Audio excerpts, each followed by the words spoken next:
Shalom Harim, bienvenidos todos a esta entrega tercera del tema de la deidad del Mesías, ¿de acuerdo?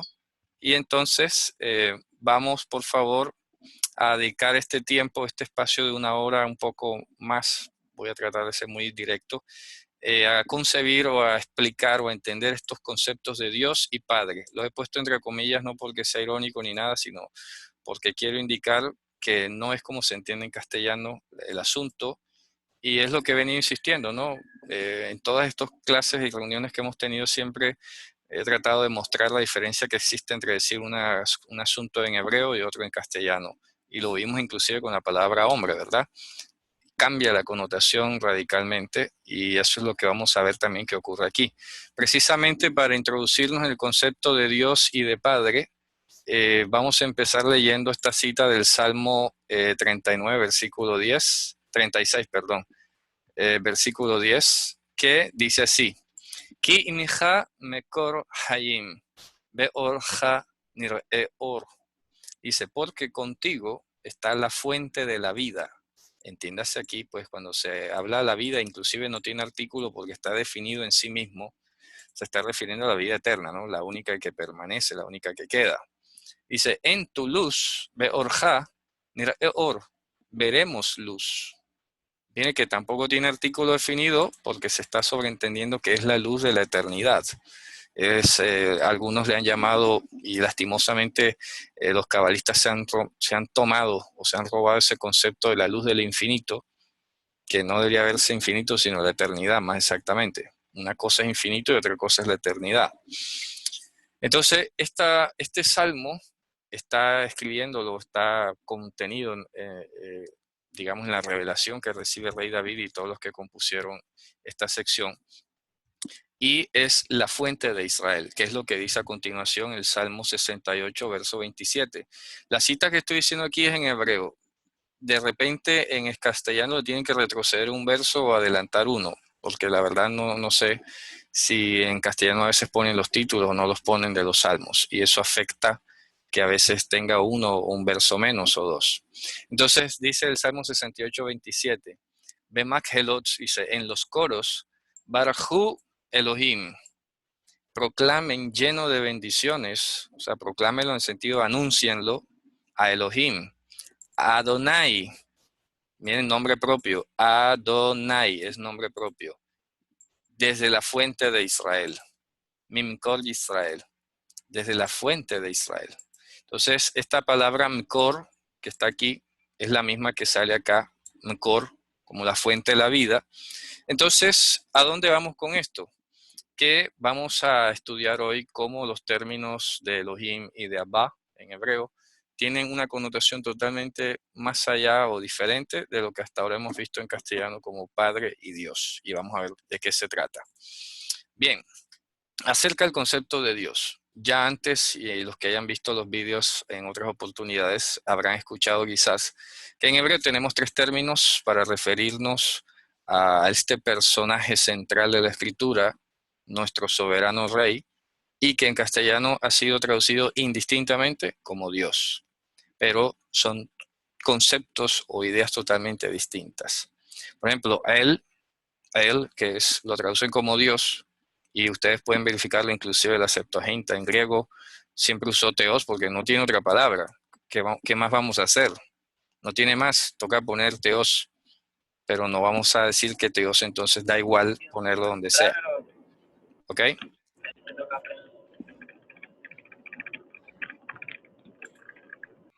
Ok, que no se nos abran los micrófonos.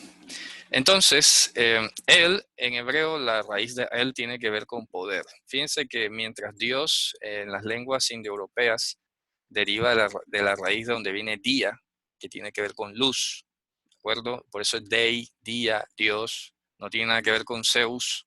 Zeus, que se dice Dios en griego, es un cognado, pero en realidad también deriva de la misma raíz indoeuropea de luz.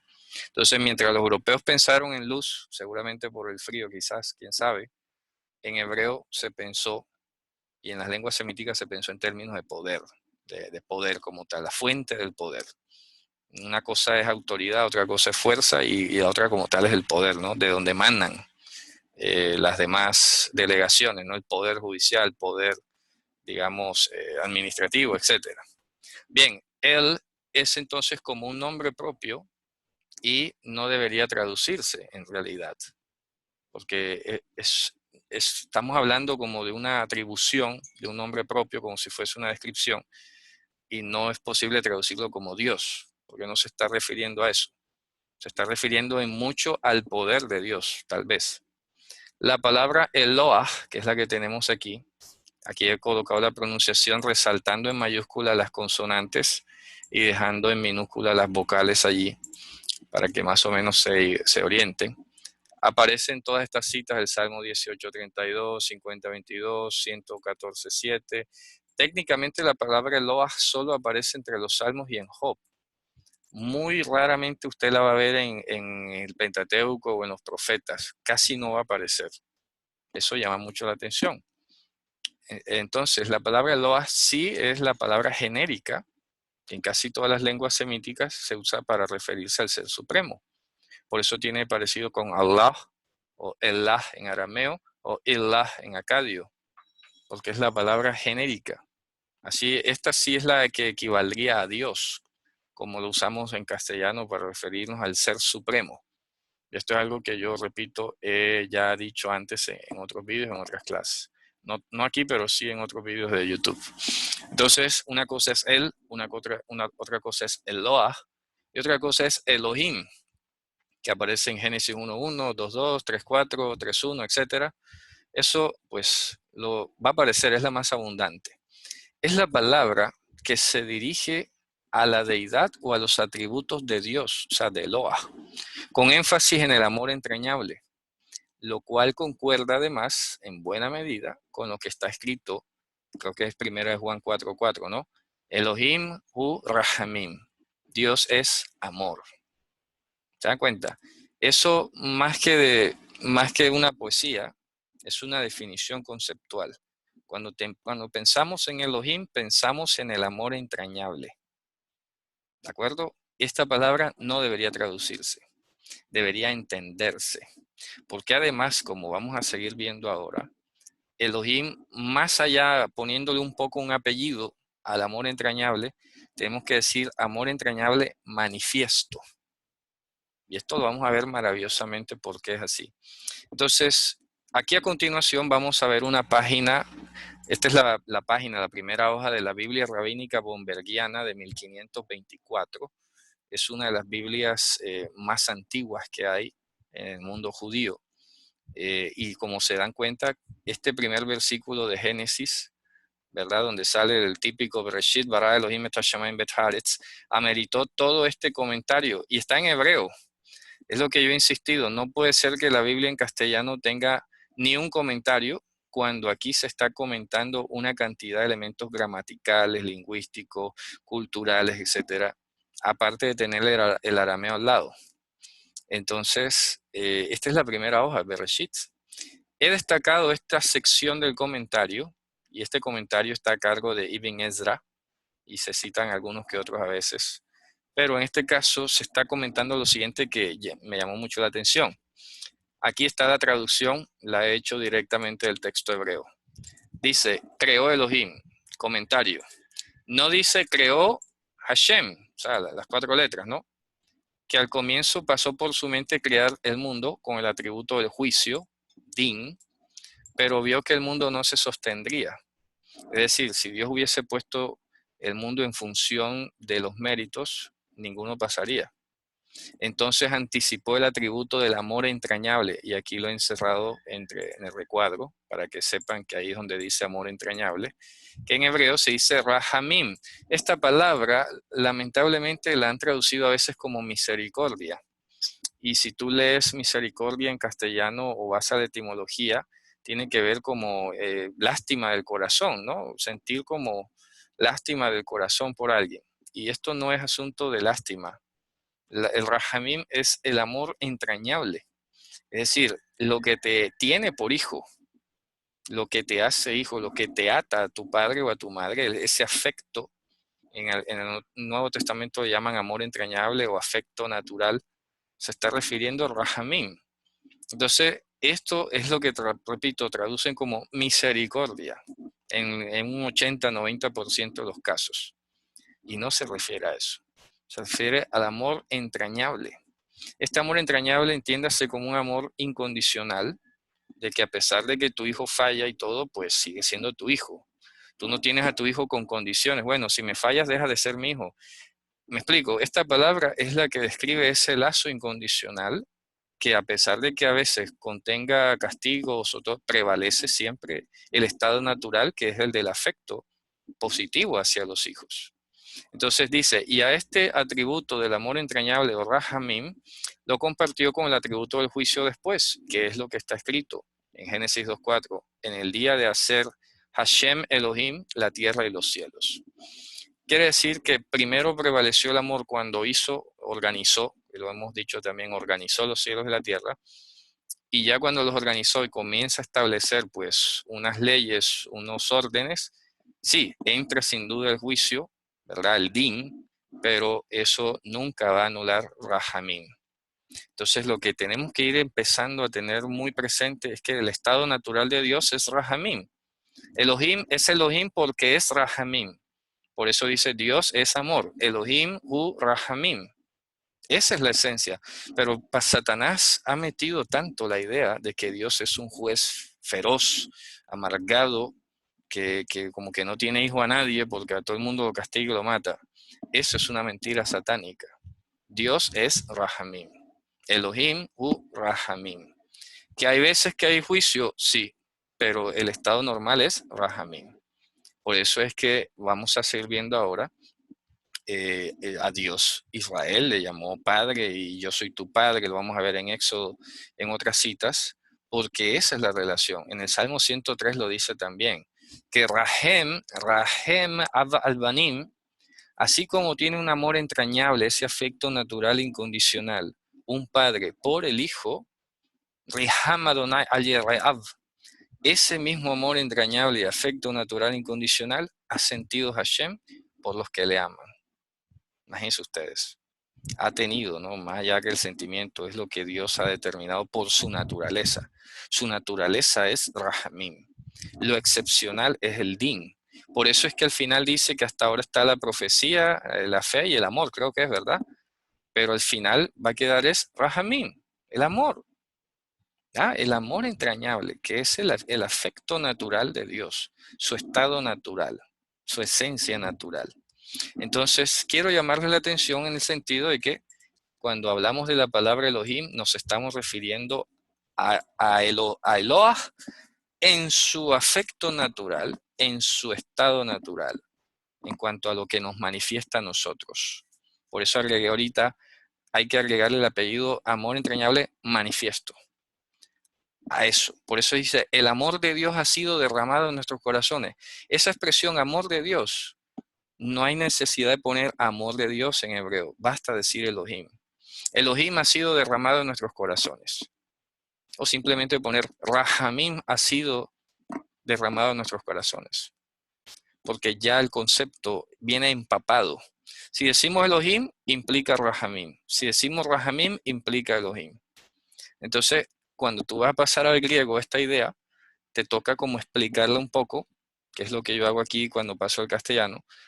¿Por qué? Porque necesitas colorear un poco más la idea para que se entienda mejor, para que quede un poco más precisa, un poco más ajustada. Lo hermoso de esto es cuando dices Elohim ya estás diciéndolo todo, cuando dices Rahamim lo estás diciendo todo. Y allí entonces cómo de un idioma a otro se van alargando. Y a veces, como bien decía Einstein, cuando agregamos muchas palabras es donde vienen a veces las dificultades de entendernos. Porque entonces alguien viene y se fija, no, pero acá dice de o y lo otro, y se daña el concepto. En cambio, en hebreo es una sola pieza, es como un disco duro de esos de ahora, que vienen, ya no vienen mecánicos, sino una sola cuestión allí, ¿verdad? No me acuerdo cómo es que se llaman ahora, SSD, pero las siglas no me acuerdo. En cambio, antes eran disco duro, era mecánico y todo esto. En cambio, ahora es una sola integración de un sistema que acumula información. Bueno, algo así para que nos hagamos la idea. Entonces, fíjense que me llama y me gusta mucho de que este concepto del amor entrañable, de del atributo de la misericordia, del amor entrañable, esté en un comentario tan antiguo y que además coincida y haga eco y amén de lo que nos ha dicho mucho antes de 1524 el Evangelio. ¿Ok? Bien, aquí por ejemplo, ahora vamos a entrar al tema de Abba, porque la palabra Elohim, yo creo que no sé si alguien tiene alguna pregunta o si ha quedado claro antes de avanzar. No sé. Si alguien tiene una pregunta, se agradecería que la hiciera por el chat para pues evitar que todos abran el micrófono a la vez y bueno, y todo esto, ¿no? Para una cuestión de orden. Si no, la dejamos para el final también. Al final sí podemos ir sorteando. Pero quiero que tomen nota que si tienen una duda, una inquietud, pues la anoten, ¿de acuerdo? Y me pregunten para que no se nos escape nada. ¿Cómo se estructura Elohim? Bueno, no entiendo mucho la pregunta. Esto es una palabra, repito, que sería visto a veces y algunos lo tratan de ver como el plural de Eloah, pero resulta que esta palabra inclusive también tiene usos que no hay que desconocer. Aquí estamos hablando del uso primario. Sabemos que, por ejemplo, se usa en plural, y ya lo he dicho también en otras clases, que la palabra Elohim se utiliza para denominar, como bien lo enseñó nuestro maestro, a todo aquel a quien vino palabra de Dios. A todo aquel a quien vino palabra de Dios, es decir, a todo portavoz, a todo embajador de Eloah, se le llamó Elohim. Ya eso es otro caso aparte, esa es otra connotación. Entonces, un Elohim puede ser un ángel, puede ser un juez, puede ser el sumo sacerdote, puede ser un profeta. Esos son Elohim, ya eso es otra connotación. Por eso es importante el contexto. No podemos hacer como de pronto en castellano que rojo es rojo aquí y allá donde lo pongas. Acá este caso Elohim no siempre va a significar igual en todos los casos donde aparece porque todo tiene un contexto. Entonces, si estamos hablando ahora mismo de Elohim como el amor entrañable y manifiesto, amor entrañable y manifiesto, otra cosa es cuando ya en el contexto se especifique que estamos hablando de estos embajadores de Dios, o en tercer lugar, también puede ser el tema de los Elohim de los pueblos, ¿no? Porque esa palabra Elohim se utiliza también cuando se refiere a los dioses de las naciones, y bien cabríamos decir el amor entrañable de las naciones es palo, es un madero. Kol Elohei Ha'amim Elilim significa todos los Elohim de los pueblos son madera, es decir, algo que no se siente, que no percibe, que no es sensible. O sea, sí quiero que me sigan por allí, ¿verdad? Esta palabra Elohim lo traducen los dioses, pero es que en realidad no hay dioses. Que las naciones o hay algunos que se llamen dioses, no los hace dioses. Eso es una simple forma de expresión, ¿no? Es una simple forma de hablar con ironía. Como cuando el profeta Eliyahu les decía, bueno, griten más fuerte, de pronto Dios está dormido o algo. Bueno, ahí está usando esa palabra, pero en un sentido muy irónico. Entonces, todo va a tener un contexto y quiero que eso lo tengan muy presente. Por eso estoy partiendo de aquí, ¿no? Concepto primario de Elohim.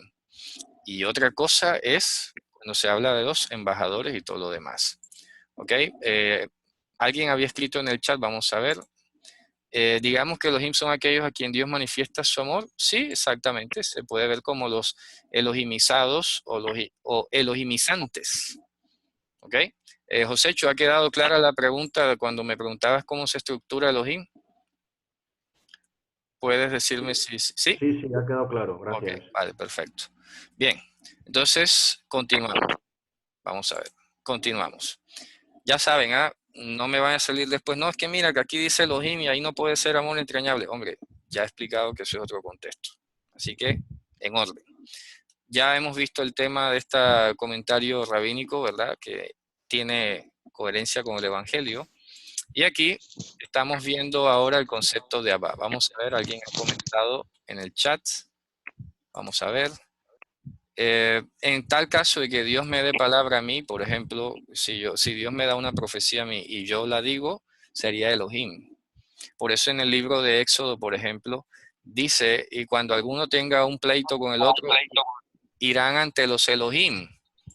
Y lo que los Elohim digan, ustedes lo van a hacer. Fíjense ustedes, ¿no? Lo que los Elohim te digan, eso harás. Entonces nos está refiriendo a los dioses, porque está en plural, ¿no? Lo que juzguen los Elohim, eso harás. En otro lugar dice, no maldecirás a un príncipe, no deshonrarás a Elohim, y el paralelismo te indica, es decir, no vas a deshonrar a un príncipe de tu pueblo. Un príncipe del pueblo en este caso era el sumo sacerdote. Así que el sumo sacerdote era un Elohim. Un profeta era un Elohim. Un juez de Israel era un Elohim. Un ángel era un Elohim. Entonces se le llamó Elohim a todos aquellos por medio de los cuales vino palabra de Eloah o se manifestó el amor de Eloah como tal. Bien, yo creo que por ahí vamos claro en ese sentido, ¿verdad? Bien, ahora, ¿de dónde va? Tenemos unas citas iniciales aquí muy hermosas en Romanos 8:15 y Gálatas 4:6, que dice, ¿verdad? Jugar el ávete nefma dulías palin isfobon, a la elavete nefma giotesías endocrasomen abba hopatir.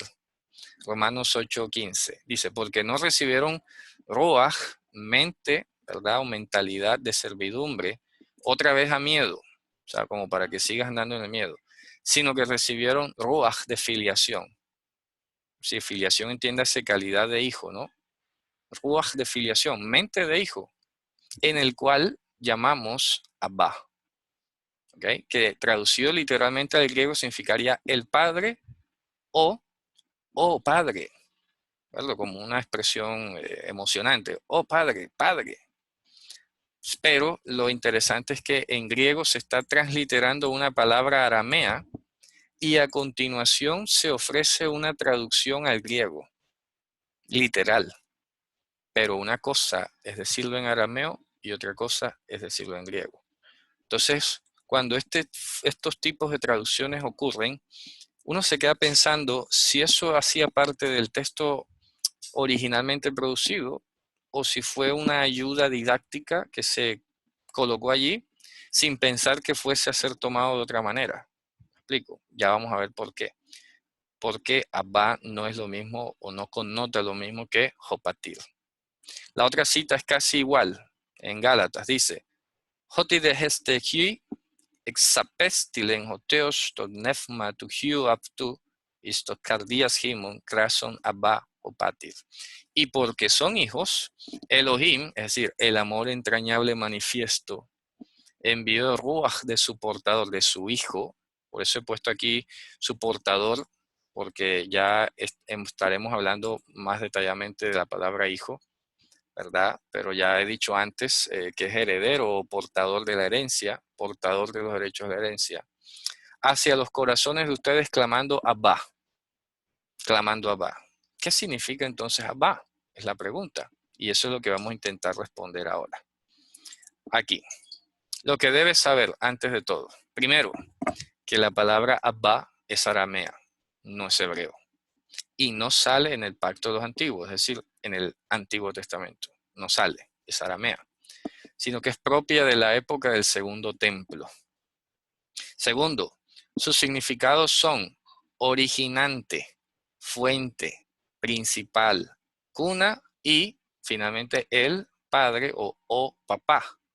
Aquí les he traído unos ejemplos de unos términos hebreos propios del judaísmo del Segundo Templo, que es el Avot Melachá y Avhatum'a. ¿Qué significa Avot Melachá? Si yo traduzco esto literalmente, significa padres de obras, padres de obra. Y acá el otro, Avtum'a, significaría padre de inmundicia. ¿Qué significa eso? ¿Cómo así que padre de obra y padre de inmundicia? Eso sería si yo lo tradujera literalmente. Pero aquí les he traído, bueno, solamente para que lo vean, voy a hacer un poco de clic aquí. A ver, ¿se perdió el hipervínculo? Parece que sí, no sé. Bueno, yo tenía un hipervínculo aquí que era abrir hipervínculo, vamos a ver. Era una página pues la definición wikipédica. ¿Sí la ven allí la página Wikipedia o no se ve? ¿Se ve o no se ve? A ver, no se ve. Ok, entonces permítanme, les comparto por acá lo que les iba a mostrar de la página. A ver, aquí está. Aquí dice, Lamed Teit Avot Melachá. Aquí lo pueden leer con vocales. Lamed Teit Avot Melachá. Estas son las famosas 39 categorías de trabajos originantes de otros trabajos. Entonces, ¿cómo se entiende la palabra Avot aquí? Como trabajo originantes, originantes de trabajo. Son las 39 prescripciones o prohibiciones que hace el judaísmo rabínico, no la Torá, de lo que no se puede hacer en Shabbat. Y bueno, aquí está toda la definición, toda la discusión de dónde vienen. Aquí están todas esas famosas obras, aquí están numeradas, si las quieren numeradas, se les tiene como quieran. Ahí están, con toda la explicación. Esto, como se podrán dar cuenta, no existe en castellano. Solamente sale en inglés, Chestina, no sé qué idioma será este, francés, la loiva, no sé, y neerlandés y yiddish. Por eso es que esta información escasea en castellano. Sería ideal tenerla en castellano, ¿no? Poderla consultar así de rápido, así de genial todo esto. Pero bueno, se las muestro solamente por el uso del tema de la palabra abba o abots, que es plural en este caso, y se está refiriendo a los originantes de trabajo. Ejemplo, si yo salgo en Shabbat en moto, la moto es potencialmente un padre de trabajo. ¿Por qué? Porque si se me vara, ya me pone a trabajar. Me toca arrastrarla, me toca poner a alguien a que me trabaje para que la infle, para que la arregle. Entonces, cada actividad, de repente, de acuerdo a su naturaleza, puede originar otras tantas obras y por eso es que se habla de que estas son las que terminarían profanando el Shabbat, Hilul Shabbat. Pero bueno, eso es un tema rabínico, ¿no? La Torá no habla mucho sobre esto. La Torá no plantea ese tipo de discusiones. Lo que sí ordena la Torá en ese sentido es, hombre, que en tanto dependa de ti, te quedes en tu casa. ¿Qué nos enseñó el Mesías? Que si en Shabbat procuran de ti un favor o tú puedes ayudar el bienestar de alguien, tienes que hacerlo. Bajo la premisa, está permitido hacer el bien en Shabbat. Si nadie te requiere, si no ves necesidad ni ves nada, entonces quédate en tu casa. Esa es la regla, ¿de acuerdo? No tienes por qué andar buscando qué hacer. Alguien de repente puede decir, no, hoy yo cada Shabbat, cada 15 días voy a ir a visitar a los enfermos. Bueno, está bien, ¿verdad? Nadie te lo está demandando. Está bien que lo hagas, pero repito, nadie te lo está pidiendo o tú no lo estás viendo. Salvo que Hashem te ponga la necesidad, ahí venga, lo mismo podrías decir de ir a la cárcel o a visitar a los presos, etcétera. Ya esos son temas aparte que, repito, no están encaminados a trabajar en Shabbat, por lo menos no para nosotros, no para nuestro beneficio, sino para el beneficio de los demás, en el nombre de Dios.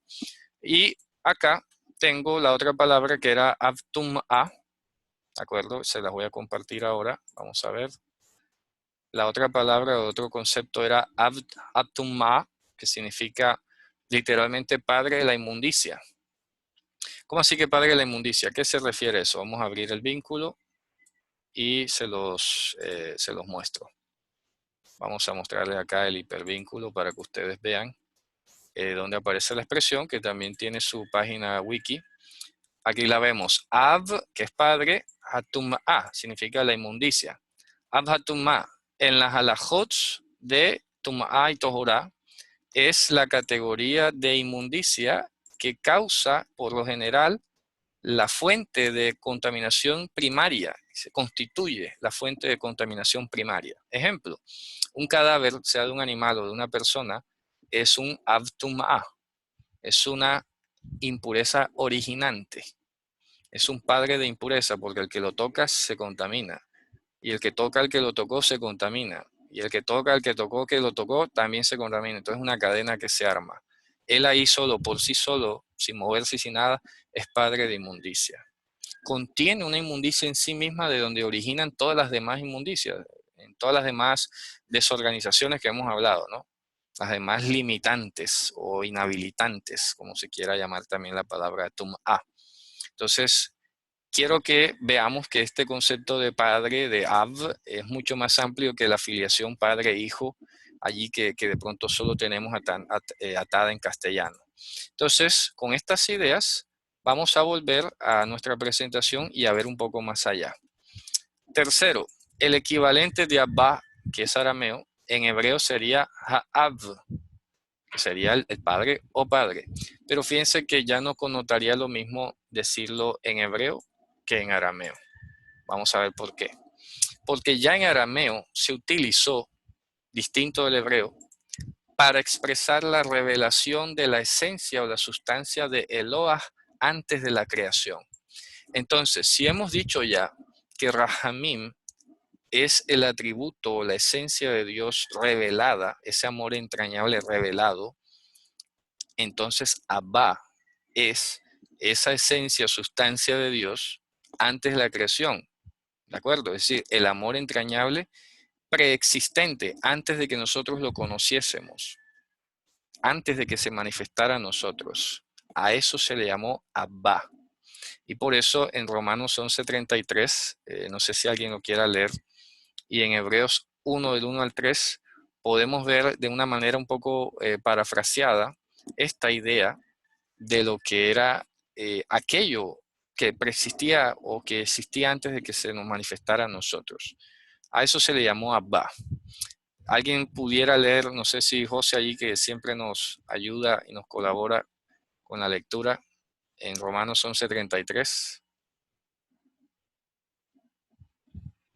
o alguien más que lo tenga a la mano, avise en el chat si lo puede leer. Romanos 11:33. ¿Lo leo? Sí, adelante. Oh, profundidad de las riquezas, de la sabiduría y del conocimiento de Dios. Cuán insondables son sus juicios e inescrutables sus caminos. Ahora Hebreos 1, del 1 al 3.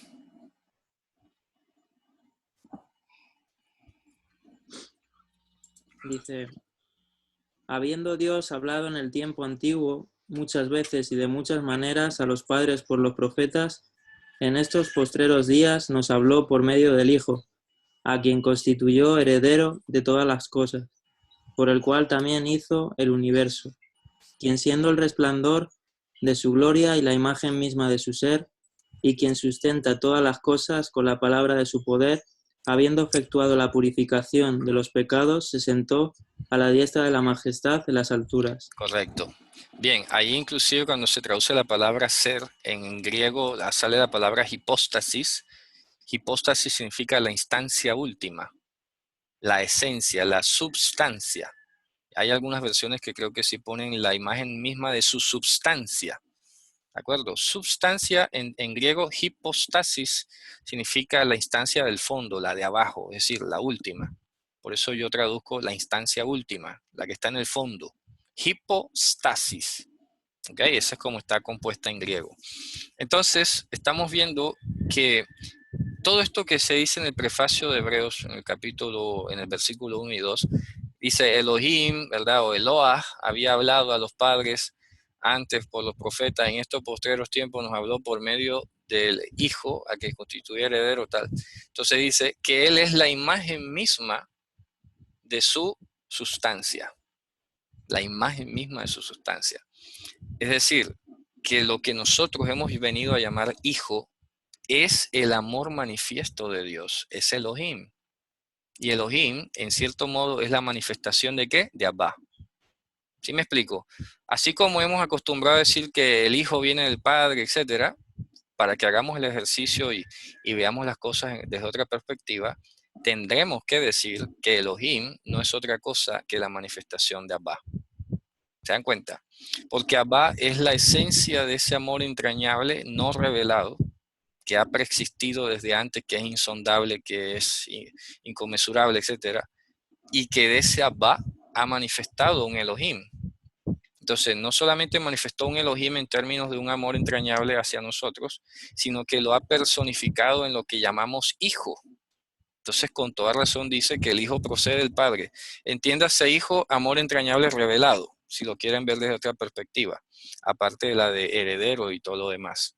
Pero en la dinámica de lo que estamos hablando hoy, Elohim no es otra cosa que la cara manifiesta de Abba. ¿De acuerdo? Y por eso Elohim era todo aquel a quien Abba se manifestaba. ¿De acuerdo? Un ángel, como dijimos, un profeta, un sumo sacerdote, todo lo demás. Ok, hay alguien que me está comentando en el chat. No sé si alguien le puede explicar al compañero que sale como Ibniel que tiene que activar el micrófono o la cuestión de llamada, que José creo que sabe cómo explicarle eso. Bien, ok, ojalá se le pueda ayudar allí. Voy a tratar de decirle aquí un poco por el chat que active el micrófono como llamada. Un segundo, por favor. Mi hermano que ha llegado ahora. Para que entre, pues no se vaya a quedar inmudo. Listo. Ojalá le sirva. Estamos entendiendo entonces la idea, ¿verdad? Abba es un concepto, no es una persona. Ya por allí se nos cae todo este andamio y esta estructura tradicional de la Trinidad. Entonces el Padre, el Hijo, como si fueran personas. Estamos hablando de un concepto, de una descripción particular de lo que es Eloah. ¿De acuerdo? Eloah, el ser divino, tiene un aspecto esencial, primitivo, no manifiesto, que se llama Abba. Es ese amor entrañable que describe su esencia. Es decir, que si para los europeos o indoeuropeos Dios era relacionado con la luz, para nosotros Eloah está asociado con el poder y el poder está asociado con el amor entrañable, el afecto natural entrañable. Y esto tiene una dimensión que apenas se nos ha manifestado de una forma parcial. Ya se nos ha manifestado de una forma parcial y ya vamos a ver por qué. Finalmente, desde el griego la transcripción fonética sería Abba con doble B larga, pero desde el arameo es con una sola B y estos dos apóstrofes. Por eso es que algunos me han preguntado, pero ven acá, ¿por qué se escribe con doble B a veces y a veces con una B? Bueno, es porque desde el griego, como lo vimos acá, hay dos beta y tradicionalmente, pues cuando se pasa al castellano, se pasan con dos, pero la transcripción fonética correcta del arameo directamente es con una sola, Abba, Abba. Porque resulta que la letra beta griega no es tan bilabial como en castellano. En realidad, inclusive en griego moderno, la beta es una V, ¿de acuerdo? Una V de vaca, no es una V larga de banco. Y ustedes lo pueden comprobar después. Ok, con estos planteamientos de lo que debemos saber sobre la palabra Abba, aquí tenemos además el diccionario de Jastrow, ¿verdad? En el que podemos ver las tres connotaciones. Ya esto es netamente un poco más talmúdico. Sin embargo, aquí podemos ver que aparte del significado de padre, my father, dice aquí, ¿cierto? El padre de fulano, el abuelo inclusive, padre de fulano. Más adelante vamos a ver que a partir de aquí se transforma el significado y viene a significar origen, fuente, ¿verdad? Fuente. Fíjense ustedes. Dice aquí, en arameo dice, Abuhón de Judojón Dam. Eso significa, la fuente de todos los casos análogos es la ley acerca de la sangre. Fíjense, la fuente de todos los casos, estamos hablando de Ab, la fuente, el origen.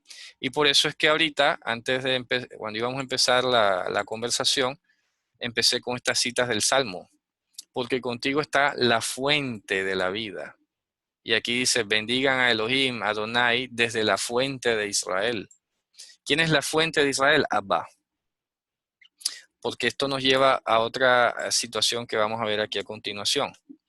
¿Qué ocurre? Que Eloah llamó a su hijo a Israel, ¿verdad? Llamó a su hijo a Israel. En Éxodo 4, 22 a 23 dice, y tú dirás al faraón, así dijo Hashem, mi hijo, mi primogénito, Israel, es Israel. Luego en Oseas 11:1 dice, porque muchacho es Israel y yo lo amé, y de Egipto llamé a mi hijo. Dice en Jeremías 31:19, ¿acaso Efraín no es un hijo precioso para mí? ¿No es el niño de mi deleite? ¿De acuerdo? Si cada vez que hablo de él es porque lo recuerdo. Todavía lo seguiré recordando. Por eso se conmovieron mis entrañas. Mire, Rahem, Rahem arahamenu significa yo seguiré teniendo amor entrañable por él, dicho de Hashem. Rahem es el infinitivo absoluto. Arahamenu dice yo seguiré teniendo amor entrañable, afecto natural por él. Ahí está usando la palabra rahamim de fondo. Y en el Salmo 68, 27 ya lo habíamos visto, ¿verdad? En los coros bendigan a Elohim, Adonai, desde la fuente de Israel. Entonces, ¿a dónde vamos con esto? Una lógica muy sencilla. Dios llama a Israel su hijo. ¿Cuándo o por qué es hijo? Por la promesa de la Neshama. Nadie es hijo si no tiene Neshama. Eso lo dice Romano, ¿no? No todo el que desciende de Abraham es hijo, sino que es hijo el de la promesa. Y Yehoshua, nuestro Señor, dijo en Hechos, en Hechos capítulo 1, dijo, quédense aquí hasta que venga la promesa del Padre. La promesa del Padre, en cierto modo, pudiéramos entenderla como una sola cosa, porque la promesa es la Neshama y Abba es la fuente del amor entrañable. Entonces, si Dios tiene amor entrañable por Israel, ¿de acuerdo? Y lo llama su hijo, ese enlace entre Abba y su hijo, ¿de acuerdo? Es lo que se llama la promesa. Bien, eso es lo que se llama la promesa como tal. Vamos a ver a alguien que ha preguntado en el chat. Permítame un segundo. A ver si despliego. Se me ha perdido el cursor. Vamos a ver. Entonces, sí estamos haciendo, digamos, la correlación. Aquí está, vamos a ver en el chat. Para luego, dice mi madre, si Abba es esencia, sustancia, manifiesta en Elohim. Efectivamente, es que ya hemos hablado acerca de Ruach, ya eso es otro conversatorio que tendríamos que ver porque Ruach es lo que acabo de decir ahora. El Ruach sería ese enlace, es la Neshama, lo acabo de decir prácticamente. Abba es la esencia de Eloah, ¿verdad? El amor de Dios que no se ha manifestado, ojo, que no se ha manifestado. Y su hijo es Israel. ¿Cuál es el vínculo entre Abba y su hijo, Israel? La Neshama. ¿De acuerdo? Esa Neshama. Y cuando la Neshama desciende sobre cada hijo de Israel, esos hijos de Israel se vuelven Elohim. Que no tiene nada que ver con Dios ni divina, nada divino, ojo, cuidado.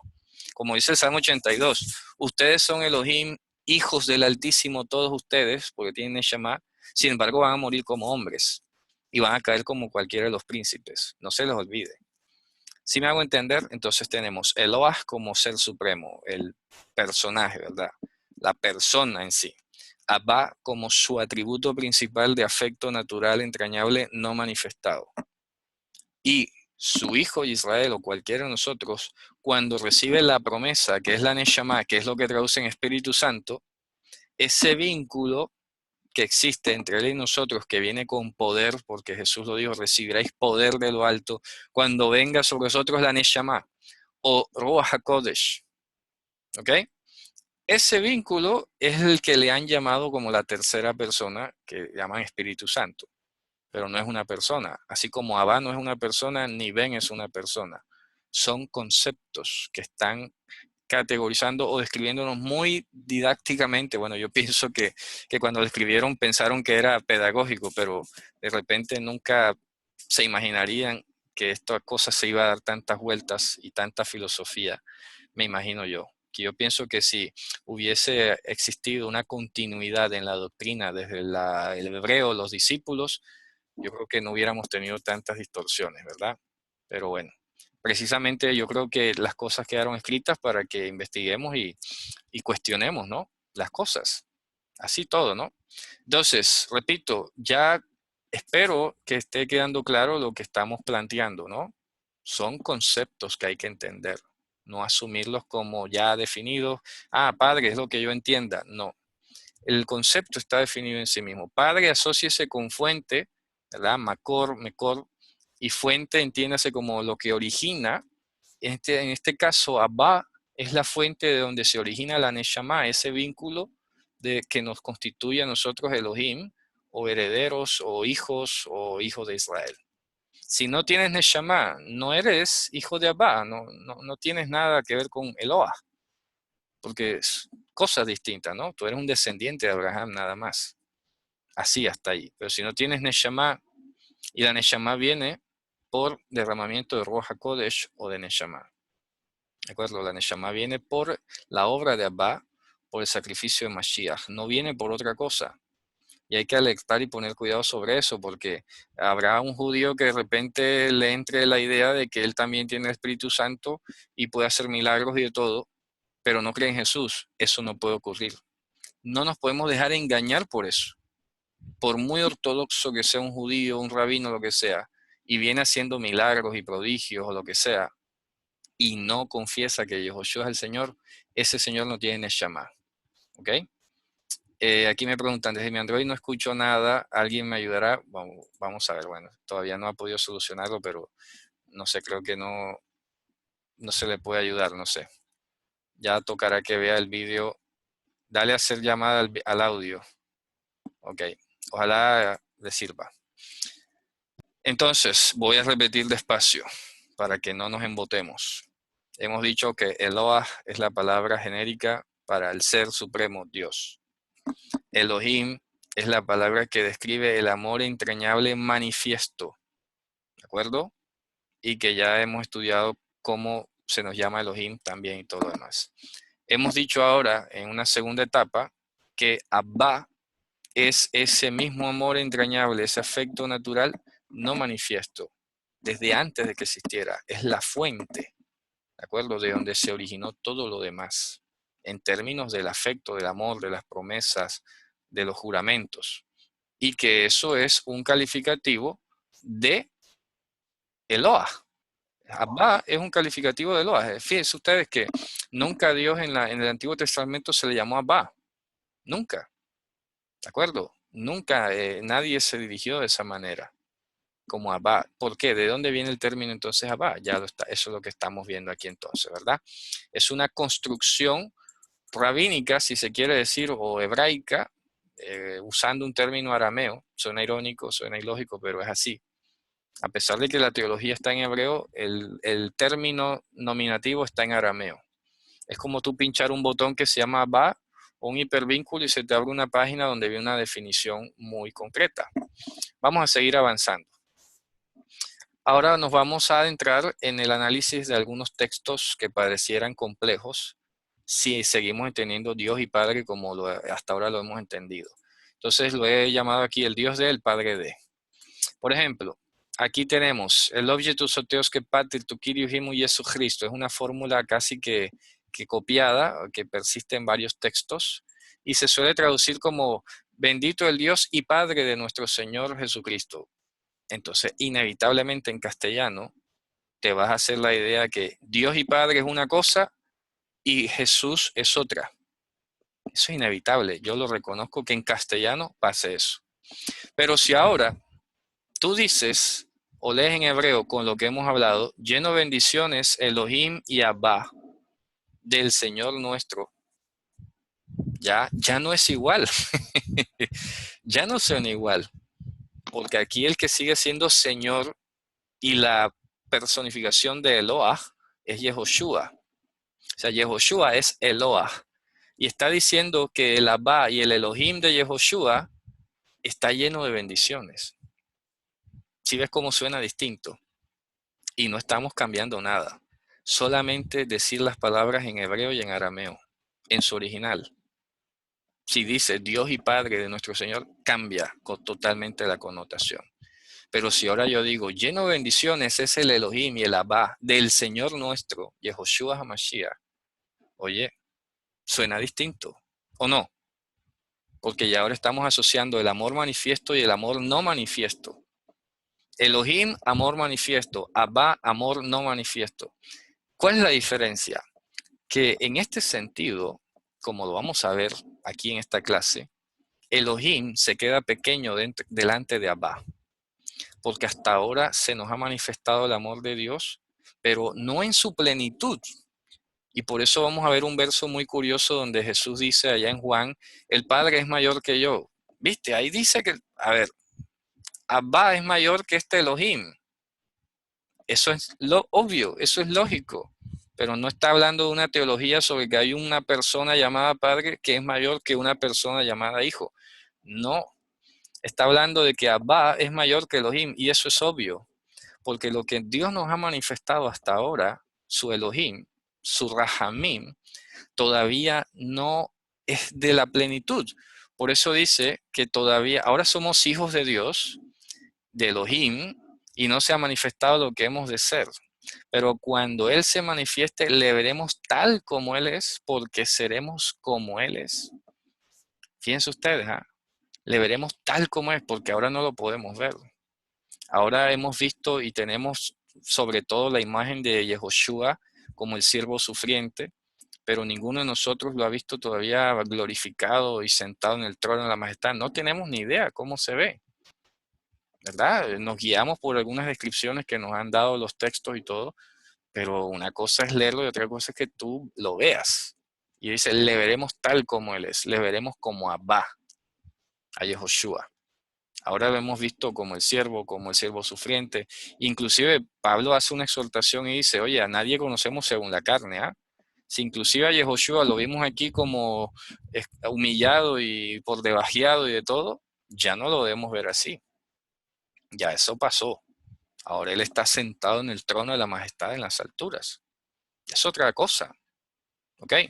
Bien, aquí en la segunda cita en Efesios 1:17, la misma cuestión. Para que el Elohim del Señor nuestro Yehoshua HaMashiach, Abba de la gloria. ¿Quién es Abba de la gloria? Yehoshua HaMashiach. ¿Ok? Yehoshua HaMashiach es Abba de la gloria, claro, porque allá en Isaías también se le llamó Abiad, Padre de la eternidad. ¿Ok? De la gloria, entiéndase. Entonces, si tú lees en castellano, este versículo va a sonar totalmente diferente. Para que el Dios de nuestro Señor, oye, ¿cómo así? Entonces Jesús adora a un Dios. Entonces, ¿qué es Él? El Dios de nuestro Señor. Ni siquiera la teología cristiana te puede explicar eso. En serio, no lo va a poder hacer. Entonces, lo que a mí me aterra es que 500 años de reforma, 1500 años de catolicismo, no le prestaron atención a esos versos y no se explican. Yo he tratado de buscar inclusive explicaciones católicas a ver qué se le ocurrió decir y nada, esos versículos los asumen como que así. Y, no, todo el mundo sabe, todo el mundo entiende, pero la verdad explícamelo, no sabes. Lo que estamos tratando de hacer aquí es que ustedes sean capaces de explicar estos versículos con lógica, con conocimiento de causa, ¿no? El Elohim, el amor entrañable del Señor nuestro, Yehoshua Mashiach, que es Abba de la gloria, Él les conceda ruach de sabiduría y revelación del conocimiento de Él, ojo, de Él, de Yehoshua. No es a través del conocimiento de Dios, porque un judío puede decir que conoce a Dios y puede decir que tiene Espíritu Santo sin reconocer a Yehoshua. Pero el Evangelio es tan excluyente y exclusivo en este caso que todo lo ha fijado en el nombre de Yehoshua HaMashiach. No puede nadie venir a decir, no, yo tengo conocimiento de Dios y de Elohim y todo lo demás, pero no creo en Yehoshua. Nada. Para nosotros está mintiendo. ¿Verdad? Para los que creemos en el Evangelio sabemos que está mintiendo. Entonces, miren lo importante de leer los términos ahora en hebreo con su debida connotación, a diferencia de lo que pasa en griego o lo que pasa en castellano. Y así nos ha pasado ya con todos los conceptos que hemos venido viendo antes. Vamos a ver otros versículos. Por ejemplo, aquí en 2 Corintios 1:3, la misma expresión, el Dios y Padre del Señor nuestro Yehoshua HaMashiach, ¿verdad? El Dios y Padre, el Dios y Padre. ¿Cómo así que el Dios y Padre? O sea, que Yehoshua tiene un Dios. Eso es lo que en castellano normalmente se entendería, ¿no? Si yo digo el Dios de, estoy diciendo como que yo le pertenezco a ese Dios y Él es mi dueño o algo, ¿verdad? O yo lo adoro a Él, Él es mi Dios. Así no se lee. El Elohim y Abba del Señor nuestro. Entonces aquí esto nos lleva a otro punto interesante, que la palabra Kyrios, Señor, va a ser el contingente de los dos conceptos, de Elohim y de Abba.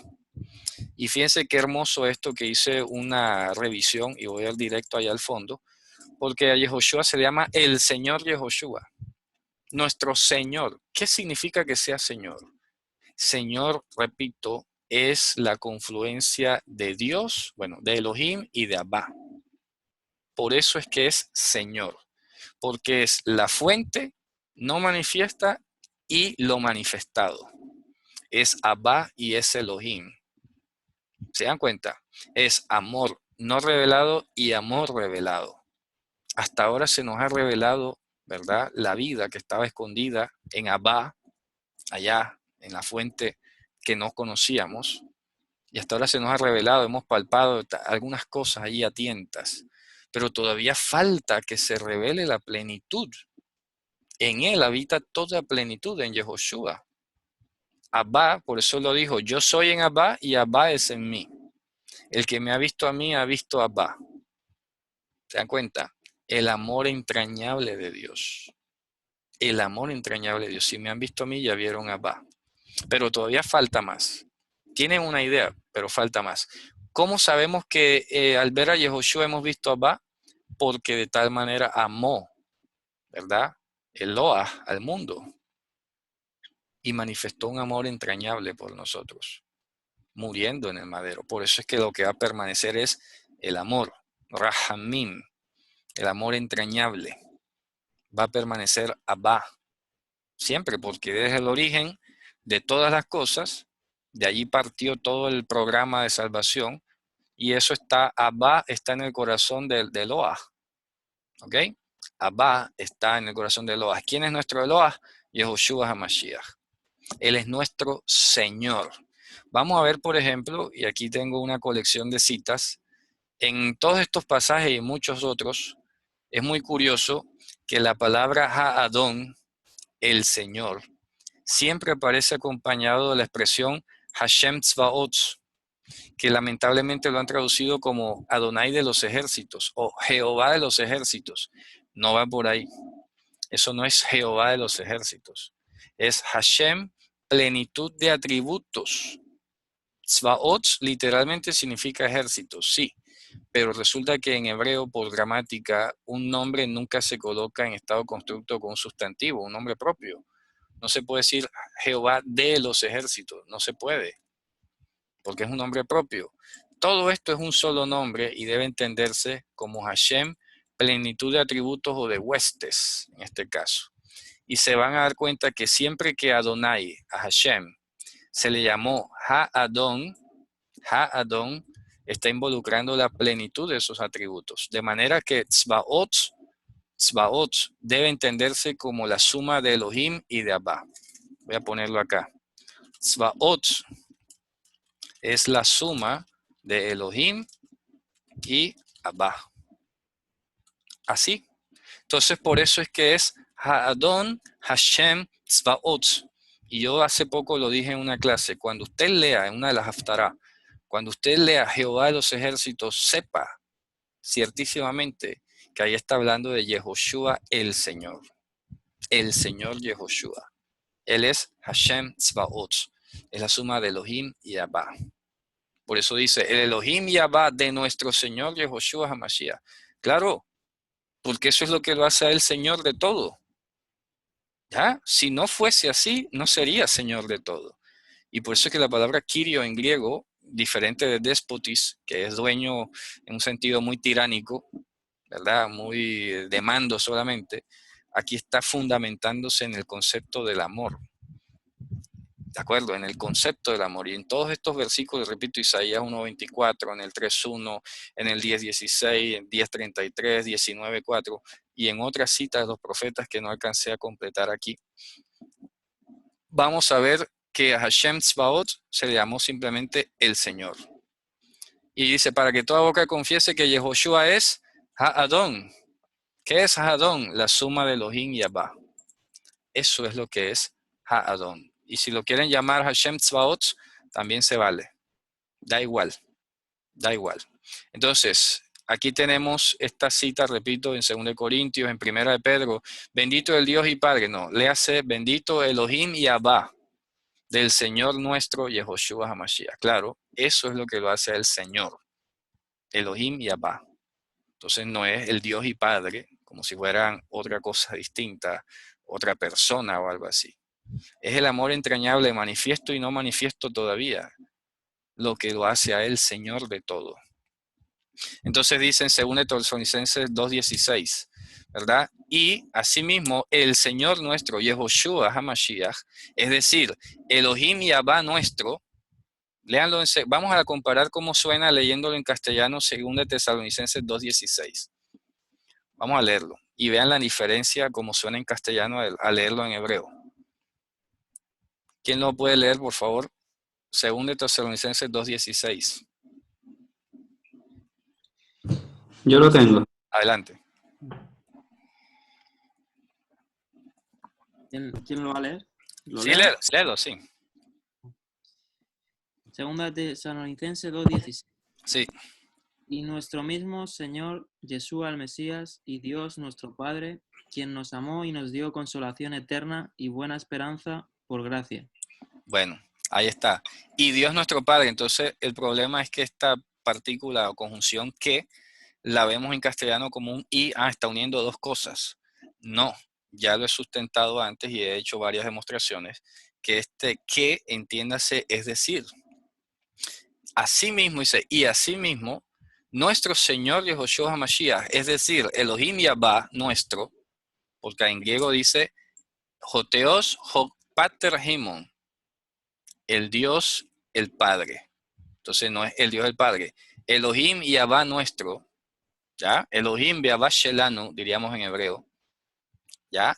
El que nos ha amado les dé consolación por la esperanza y todo lo demás, el amor en gracia y todo eso, ¿cierto? Entonces estamos viendo con este verso de Tesalonicenses que el estatus que tiene nuestro Señor, o sea, de Yehoshua, el estatus que tiene Yehoshua de Señor, de Kyrios, es porque es Elohim Yahvah, porque es amor manifiesto y amor aún no manifiesto. Todavía falta. En Apocalipsis 6:16 pongo este ejemplo también del uso de la partícula que si no la entendemos correctamente pudiera significar también dos, porque dice, ¿verdad?, que el que está sentado en el trono y del cordero, y de la ira del cordero. Entonces pareciera que el que está sentado en el trono es uno y el cordero es otro. No. El que está sentado en el trono, es decir, la ira del cordero. ¿Ya? Ahí se decían a las montañas y a las piedras caigan sobre nosotros y cúbranos, ¿verdad?, del rostro del que está sentado en el trono, es decir, de la ira del cordero. Suena distinto. Pero si decimos del que está sentado en el trono y de la ira del cordero, entonces son dos. Pues no, es uno mismo. El mismo león es cordero, el cordero es el león. Así, simple. Aquí en el Salmo, ya para ir terminando, vemos que dentro de la profecía del Salmo 89, dice, Él me llamará Abid Atá, Eli Betsur Yeshuati. Claro, cuando Yehoshua estaba aquí en la tierra, tenía que llamar, ¿verdad?, o apelar al atributo del amor no manifiesto, es decir, todo lo que faltaba por revelarse, porque Él estaba aquí como siervo. Y para eso quiero llevarles aquí lo de Juan 14:28, ¿verdad? Eso es, digamos, como dice aquí, el amor entrañable de nuestro Señor Yehoshua Mashiach, como existe antes de ser manifiesto, Abba, es mayor que lo que en estos momentos estaba manifestando y dando.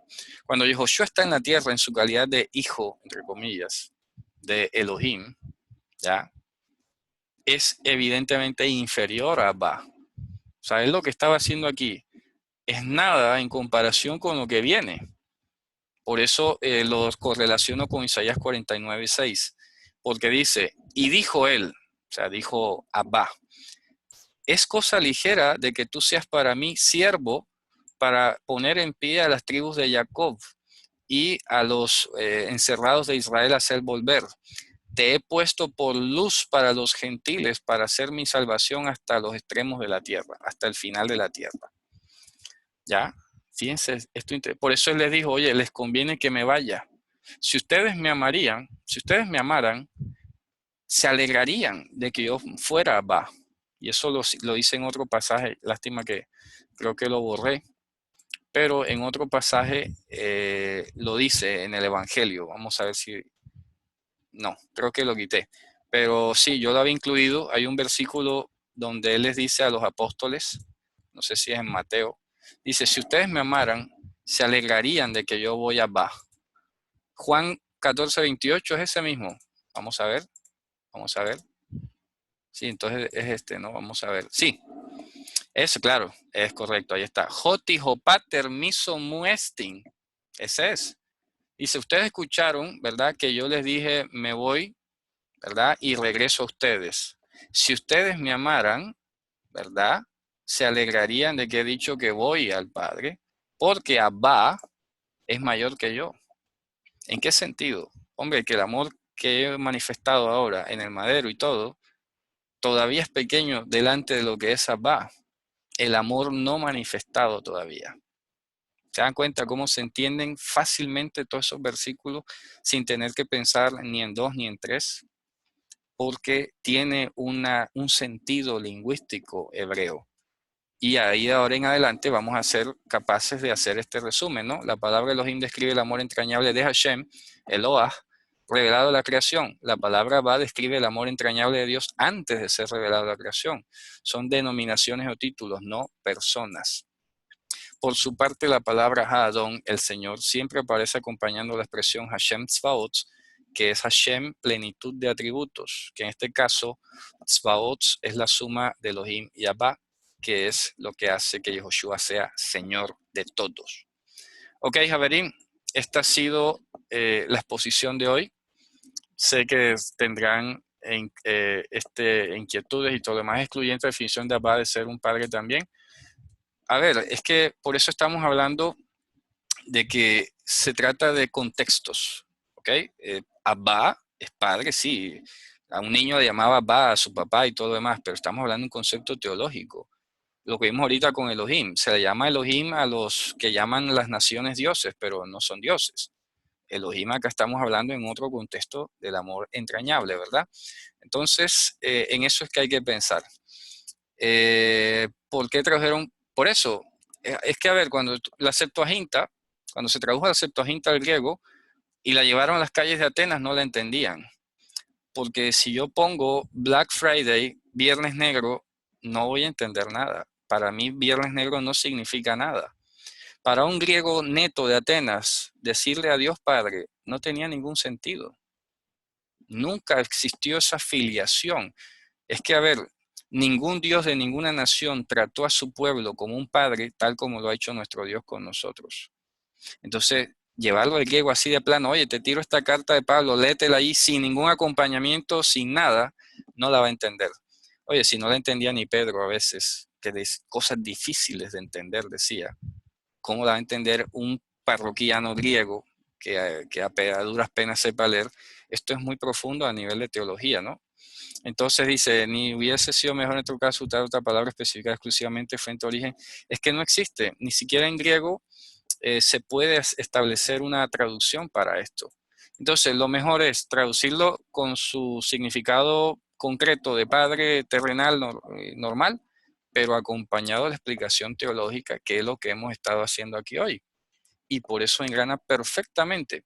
Y fíjense que en este caso, el griego, no obstante, como lo hemos visto, no dejó de citar la palabra Abba en los casos que vimos, como en este caso, y luego sugerir ahí como, bueno, para que te acuerdes, ¿no? Para que asocies, para que sepas que cuando a Dios le llamamos Padre es por esto, no por una metáfora, no por una cuestión poética, es porque hay algo concreto efectuado que sí se está ejecutando, que ahora estamos en la etapa de Elohim y luego estaremos en la etapa de Abba. Por eso hay aquel versículo en Corintios, ¿no?